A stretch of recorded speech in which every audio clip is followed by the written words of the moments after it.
And showtime, ladies and gentlemen, welcome to another episode of the ChannelPro 5-Minute Roundup.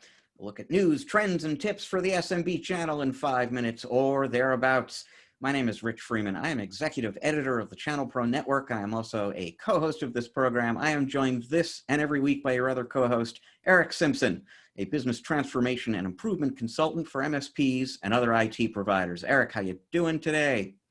Doing well, Rich. Trying to figure out if and how we're going to support any potential trick-or-treaters at the house. You know, the families come up with all these weird ideas. We'll get a big PVC pipe and shove stuff down there, or we'll put stuff in little baggies. I don't even know if we're even going to get anybody in, with the current situation. So kind of scratching my head on that one. But otherwise, everything's good. Well, it is an issue that you have to kind of think ahead to, because you're right. I mean, maybe nobody shows up, but if somebody shows up and you're not prepared, your house is going to get TP'd or egged or something like that. So you do need to have a plan in place. We're going to come back to Halloween preparations, by the way, later in the show. But let's dive into our top story here this week, which comes to us from Sophos. Now, a year ago, almost exactly, Sophos introduced a new security service called their Managed Threat Response Service. And basically, for a subscription fee, they will do threat monitoring, they will do threat hunting in your environment, and they will do remediation. They can do incident response with you. And what the company has learned in the last year is there is a market out there, particularly they feel in the mid-sized area, but there's a market out there of companies that need some of that incident response assistance that they've been providing with managed threat response, or MTR as they call it, but don't necessarily need or want a full-blown subscription service. And so what they did is introduce something this week that they're calling Sophos Rapid Response. And it's basically like a single serving Sophos incident response service. So if there is an incident, and this could be a ransomware attack, this could be some malware that you just can't seem to get out off of the network. It could be some adversary who has penetrated the network and they're rooting around in there, and you need to find them and get them out. If there's an incident, you go to Sophos, you sign up for this service. It's a 45-day engagement, start to finish. They will quote you what it's going to cost you up front, and that pricing is based on the number of endpoints that they're going to be helping you protect. Typically, so they will actually do installation. They're using actually the exact same software stack that they use for MTR. So they will help you install that wherever it is it needs to be installed. That usually takes a few hours. They can usually triage what's going on, they say, within about 48 hours, and they can usually fix it within about 10 days. And the remainder of that 45-day engagement basically is monitoring to make sure that they really have resolved the situation, put it behind you. At the end of the process, you get a report. It tells you, here's what went wrong, here's what we did about it, here's some advice on things you can do in the future to prevent this from happening again. And at that point, one of two things happen. Now, Sophos will, not surprisingly, offer to sell you an MTR subscription, in which case you become an MTR customer and the software stack that they installed remains in place. If you choose not to do that, then they will remove the software, and essentially they've eliminated any trace of their presence before, and you can come back to them again in the future if there is another incident. So it's an interesting model that this kind of one-time engagement, flat fee sort of incident response service, and it's also an interesting resource, basically available to. And again, they're targeting this at mid-sized companies, but small businesses have apparently been interested in it. Very large businesses have been interested. So regardless of what kind of customer you support, this is a new resource that you can go to when you need to. And last point, you don't actually need to be a Sophos partner to use this. So even if you work with other security vendors, this is available to you. Well, Rich, I think it's very strategic and very opportunistic, right? And it's a great way to get partners to kind of dip their toe in the water with Sophos. I mean, where do you turn when you have a breach? A breach has happened or a breach is happening right now. Where do partners turn for support? And typically, there isn't a productized or packaged suite of services governed, I'm sure, by a SAL and an SLA, that's readily available, at least, and I don't profess to know everything, right? But I mean, I haven't seen anything marketed like this in this way. So I think it's a great strategic move on Sophos's part. And of course, once the service has been completed, it's easy upsell for the customer to just continue on the MTR service and just continually be monitored. I mean, who wouldn't want to do that, right? So I think it's a very timely and strategic service, and I think Sophos really is probably listening to the channel and listening to partners and hearing what they're asking for, because this would be something that I would expect partners to say, oh yeah, if you had a service like that, where I don't have to invest and have my client invest tons and tons of money in case something happens, which is always a tougher sell.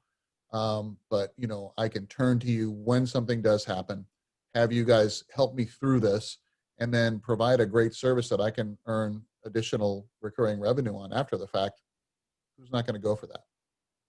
And to your point there, according to Sophos, a majority, I forget how big a majority, but a majority of the customers who have used this incident response service so far do choose to become MTR subscribers. So yeah, once they've kind of seen and experienced what Sophos can do, there is a lot of interest in just leaving the stuff in place there and actually becoming a subscriber.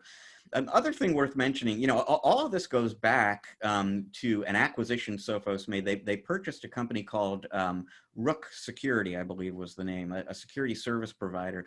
And I'm gradually realizing that I sort of underestimated the significance of that, because experts from Rook are very much a big part of the managed threat response service. They're also therefore providing this new rapid response incident response service. And Sophos, they didn't talk about specific plans or what might be on the roadmap, but they're very much open to additional security service offerings down the road if, and again, as you brought up, if partners come to them and say, here's something that we could use some assistance with. So I think there is a security services business that is already, in a year's time has become substantial at Sophos and is growing. Yeah, a very strategic acquisition. So that was a strategic move that worked out really well for Sophos. That doesn't always prove to be the case, and that gets to your tip of the week, Eric.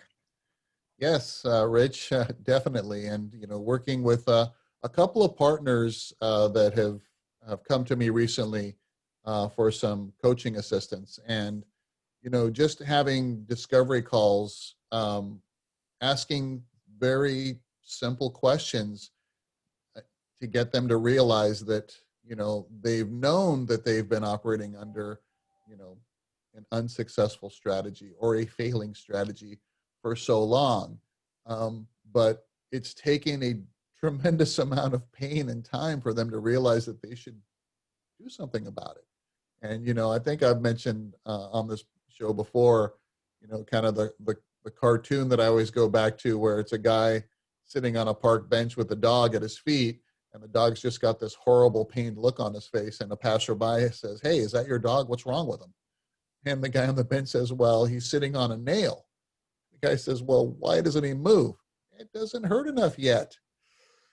Oh, some people have lots of different tolerances for pain. So the tip of the week simply is, when something isn't working. And if you don't know, and here's a case with another partner, really didn't have the platforms and the reporting set up for him to really see the depth of the damage that was being done in terms of profitability and efficiency and all these other things. So, plan to measure whatever your strategy is. Put systems in place so that you can measure performance. And if you see something going too long, it's kind of like the folks that hire somebody that have been on the payroll for over a year and haven't performed. You're better off making a decision sooner rather than later. And I don't suggest just kind of letting people go, but there's never a good time to let someone go. There's never a good time, like this isn't the right time. There's never a good time the perfect time to change strategy. Reminds me of a film. Gosh, what was it? It was Gene Hackman is the submarine commander, and Denzel Washington is like the CXO, and I keep wanting to say Crimson Tide, my other favorite submarine movie, but it's the name of the sub is Alabama. I think that is Crimson Tide. Crimson Tide.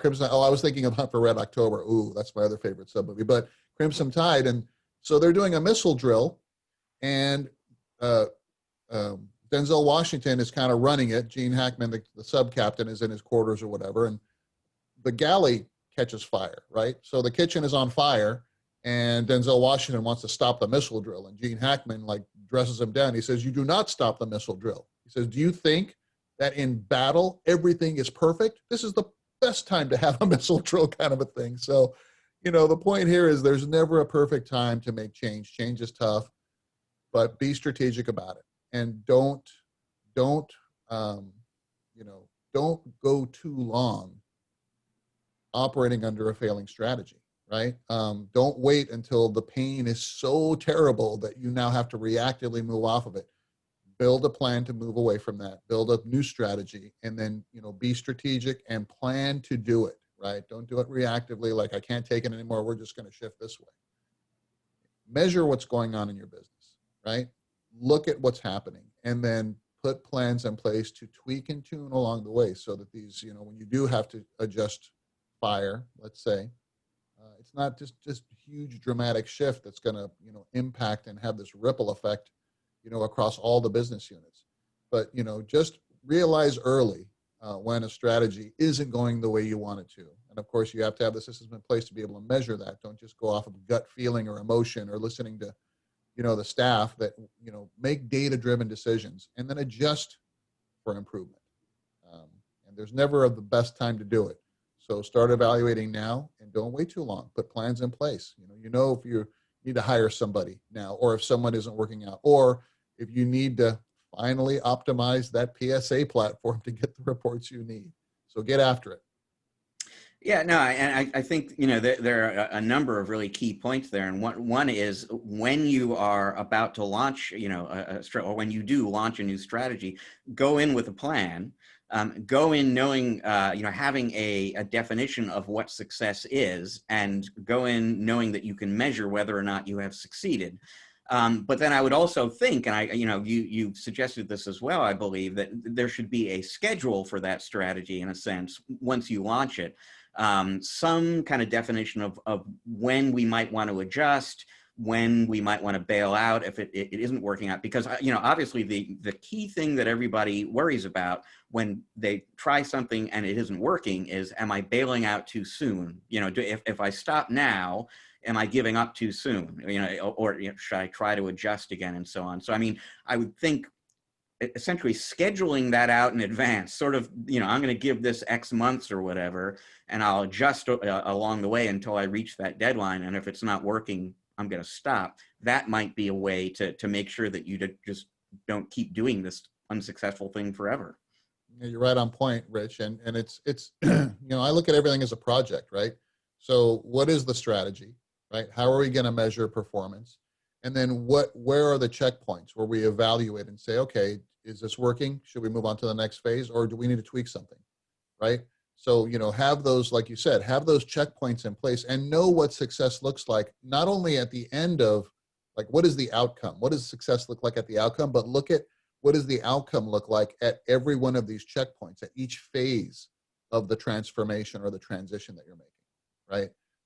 So use that as guidance. And again, if something isn't working out, like you say, well, maybe it's not, pull the ripcord and bail out of the plane, but maybe we just need to adjust something a little bit, maybe slow down a little bit, reassess, okay, adjust a little bit and then move forward. It hurts us to evaluate things too quickly. Like when we're making change, like evaluating it, performance on a weekly basis after change is made, maybe a little too much, it may be, kind of give us a sense for what's happening, but pulling back and going, okay, let's look at it month to month. Let's look at it quarter to quarter and look at trending, because things typically tend to, equalize themselves out or things like that. So yeah, it's a methodical, strategic process that requires a plan and checkpoints and measures of success along the way. And if you're not hitting the success measures, adjust.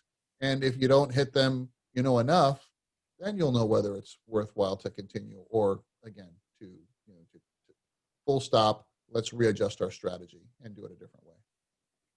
All right, good advice. That leaves us with time for just one more story this week, folks. So trick-or-treating, we'll have to kind of see in a short time, how much of that there is out there. But thankfully, Halloween decorations are still happening.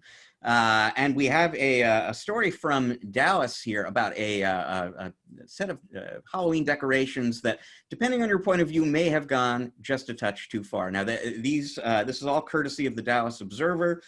This concerns a gentleman named Stephen Novak, who is a local artist in the Dallas area. He is known by his neighbors to do all sorts of interesting, colorful things around the holidays, so they were probably not all too startled or concerned about this guy's Halloween decorations. The Dallas police apparently have been spending a lot of time in the neighborhood, kind of checking things out and making sure everything is okay. This is kind of visual, so I'm going to go ahead and share my screen here so folks can just kind of see what this guy's house looks like right now. And again, the neighbors, not too concerned. They've seen wackiness from this guy before. The police apparently have been scoping things out a little bit. Not sure if the kids are going to be making their way to the front door at this particular house. May or may not be part of the plan behind this, but there you go. There are your Halloween decorations, Eric.